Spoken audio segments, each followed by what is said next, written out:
Pessoal, o que que então são ácidos fortes ou bases fortes? Eu vou tentar explicar até usando a água aqui, ó, que é uma coisa que a gente já viu aqui, ó. Vamos voltar bem para o início da aula. Imaginem que a água aqui, eu disse que essa molécula de água aqui reagiu como ácido e essa reagiu como base, né? Bom, vamos pensar assim, ó, vamos pensar só nessa molécula de água aqui. Se essa molécula de água reagiu com outra molécula lá, como... Aliás, essa aqui perdeu um íon H+, para essa, né? Vamos pensar num ácido primeiro, tá? Eu falei que essa aqui reagiu como ácido, né? Ela perdeu um íon H+ para essa, né? É como se ela tivesse doado um íon H+. Então, vamos imaginar que ela tenha, que ela é um ácido e reagiu como ácido mesmo, né? Não é nem imaginar, ela reagiu como ácido. E aí, então, se ela reagiu como ácido, ela produziu os íons H+ lá. Perfeito, reagiu como ácido. Só que aí eu vou lá e olho a constante de equilíbrio em que ela fez isso. Aí eu vou lá e vejo que a quantidade de íons H+ que ela produziu é uma quantidade muito pequena, que até a gente acabou de ver, é 1 vezes 10 a menos 7, muito pouco.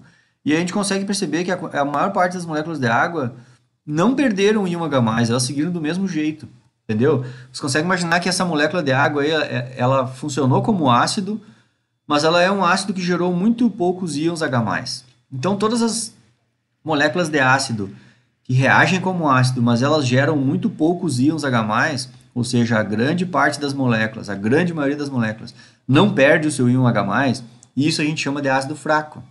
Entenderam?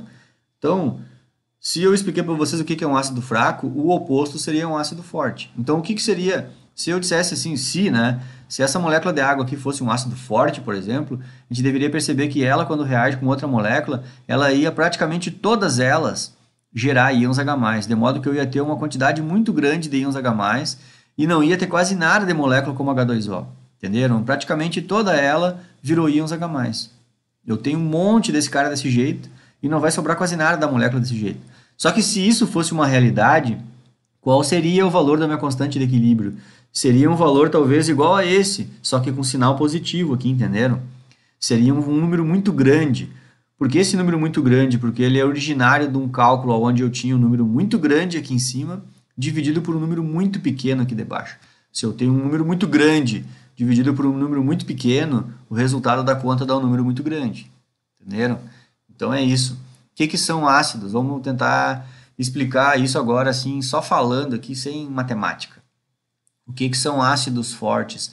São moléculas que geram íon H+ em meio aquoso, e praticamente todas as moléculas acabam gerando esse íon H+ em meio aquoso. Ou seja, a molécula tem aquele íon H+ incorporado nela ali, e ela consegue liberar, praticamente todas as moléculas liberam aquele íon H+ em meio aquoso.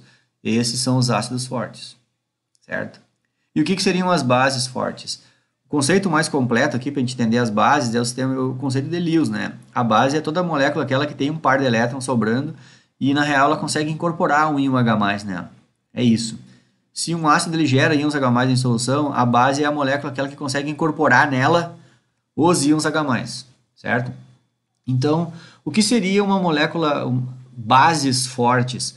São moléculas onde praticamente toda a quantidade de molécula que está na solução, toda ela consegue incorporar íons H+ nelas, certo? É isso, certo? Todas elas conseguem incorporar íons H+. Só que eu até expliquei, então, eu acho até que todo mundo entendeu aí o que são ácidos fortes, né? São ácidos em que eles geram bastante íons H+. O que são bases fortes? São ácidos que geram bastante íon H- em solução. O que são fracos? É o inverso da minha explicação. Ácidos fracos geram poucos íons H+ em solução e as bases geram poucos íons OH- em solução. Beleza. Como é que eu vou saber quem que são os ácidos fortes, quem que são os fracos e as bases também? Se dissessem pra gente toda hora as constantes de equilíbrio dos ácidos, não tinha mistério. Só que não é assim. A gente vai ter que decorar quem são os fortes e quem são os fracos. E aí a barbada é a seguinte: a esmagadora maioria dos ácidos e bases são fracas. Então, a minoria dos ácidos e das bases são fortes. E aí o que o químico faz? A gente decora quem são os fortes. Se tu decorou quem são os fortes, o resto são os fracos. Então, para decorar quem são os ácidos fortes, tá? Os ácidos fortes, eu até catei na internet aqui, ó, para vocês decorarem. Onde é que eu catei aqui? Tá aqui. Eu vou ensinar para vocês como é que eu decorei, né? Eu decorei assim, ó, até uma coisa interessante. Ó, todo mundo tem curiosidade de saber qual é o ácido mais forte, né? O ácido mais forte é esse aqui, ó, o ácido perclórico, tá? HClO4. Esse é o ácido mais forte que tem. E aí depois eu decorei porque são ácidos bem comuns até, assim, ó. Por exemplo, o ácido que tem na bateria dos carros, né? Que a gente, lá no ensino médio a gente aprende essas coisas e dá aula sobre isso, né? É o ácido sulfúrico. Nossa, o ácido sulfúrico é o ácido mais usado na indústria, por exemplo, né? Então é um ácido bem conhecido, assim. E então eu também decorei, ó, o ácido sulfúrico é um ácido forte. Qual é o outro ácido bem comum, assim, no dia a dia de um químico, né? Não é comum como é que eu vou dizer? Não é uma coisa doméstica, digamos assim, do nosso dia a dia diretamente, a gente não mexe com ácido nítrico nem nada, né? Mas no laboratório ele é um ácido bem comum, assim, em laboratório, coisa, o ácido nítrico. Então também eu decorei, ácido nítrico é um ácido forte, tá? Então vejam, como é que eu estou dizendo aqui para vocês como que eu decorei, né? Ó, ácido perclórico é o ácido mais forte que tem, ácido sulfúrico, aquele ácido que tem nas baterias dos carros lá, né? E 500 mil processos industriais usam ácido sulfúrico.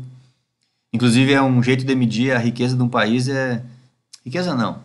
Digamos que o quão industrialmente ele é desenvolvido, né? É só tu olhar qual é o consumo de ácido sulfúrico que o país tem por ano. Ele indiretamente consegue nos mostrar a industrialização do país, né? Porque muito processo industrial usa ácido sulfúrico, tá? Aí o ácido nítrico e deu. E aí tem esses outros aqui que é bem barbado de lembrar. O primeiro, o ácido que a gente tem no nosso estômago, ácido clorídrico. E aí tu pega a tabela periódica e tu vai ver que o ácido clorídrico é forte, o bromídrico e o iodídrico, tá? Então são os ácidos fortes aí, ó. Vejam que é poucos ácidos para decorar, né? Todos esses que tu não decorou é porque são fracos, tá? Então, a minha sugestão é essa. Bem fácil decorar quem são os ácidos fortes. Ácido perclórico, ácido sulfúrico, ácido nítrico. Lembra do ácido clorídrico, né, do ácido do estômago. Aí tu já pega o embalo e lembra que nos halogênios aqui tem mais o ácido bromídrico e o iodídrico, tá? Os fortes. Na minha disciplina, iodídrico nunca boto como forte, né? Eu uso os mais manjados ali. Não. Até nem perclórico. Geralmente é difícil fazer exercício com perclórico, mas é o ácido mais forte de todos, é o ácido perclórico, né? Mas é isso, então é bem simples assim saber quem são os ácidos fortes, né? Decoreba, decoreba, tá? Tá, e as bases?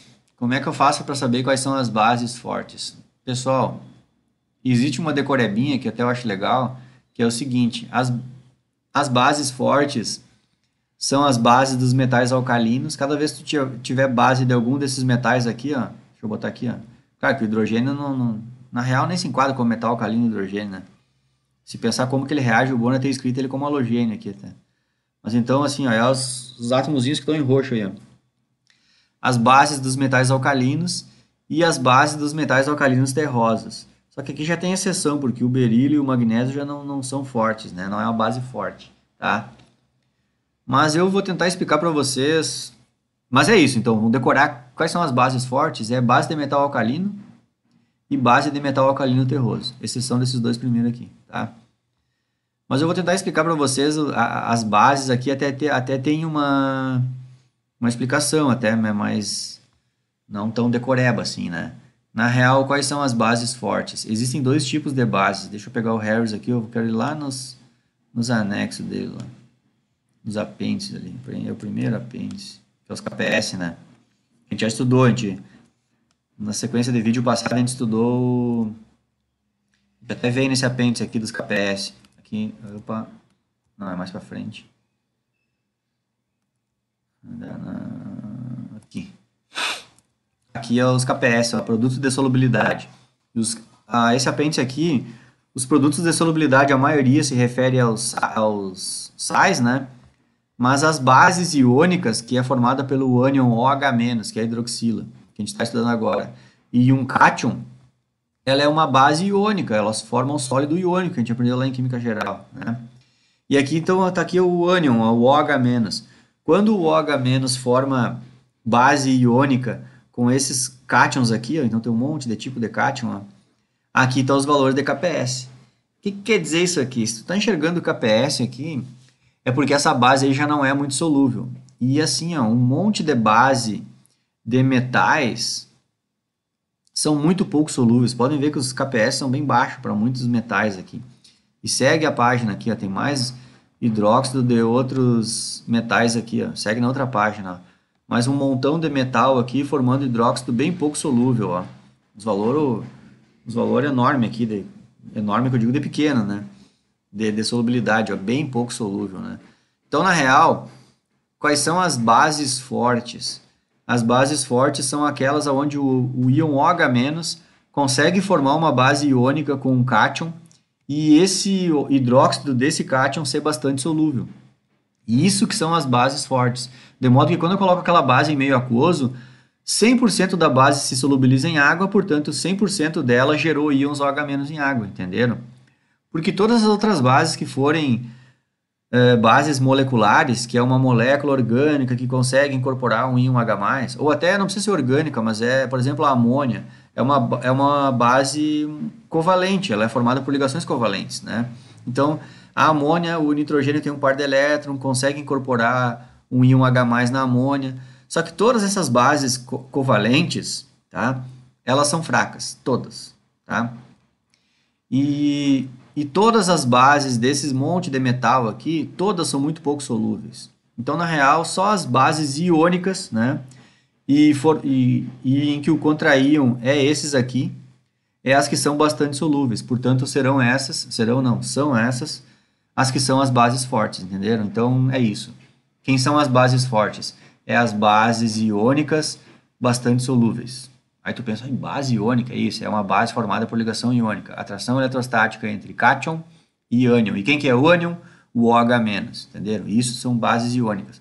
E quais são o outro tipo de base que existe? Existem as bases covalentes. São moléculas, muitas delas moléculas orgânicas, e essa molécula, uma parte da molécula lá tem um par de elétrons que consegue incorporar nele um íon H+. Daí essas bases aí, todas são fracas. Assim como nos ácidos, existem muitos ácidos inorgânicos, né? Muitos. Que a gente já decorou os ácidos aqui, ó. Deixa eu voltar lá. Os ácidos fortes são esses aqui. Mas existem muitos ácidos inorgânicos que são fracos. E aí também é o seguinte, existem milhares de ácidos orgânicos. E todos são fracos. Ou seja, podemos pensar assim também. Todos os ácidos orgânicos e todas as bases orgânicas são fracos. Sim, são fracos. Entenderam? É bem aquilo que eu falei para vocês, é a minoria dos ácidos e das bases que são fortes. Muito poucos, de modo que para o químico é bem cômodo decorar quem são os fortes e ele sempre vai saber que o resto é os fracos. Certo?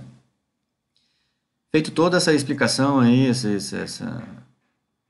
falatório aí sobre quem são os ácidos fortes e quem são as bases fortes, qual é a coisa legal, assim, na hora de calcular o pH de ácido forte ou base forte? É que eles são, por exemplo, no caso dos ácidos, praticamente todas as moléculas geram íon H+. E a mesma coisa as bases.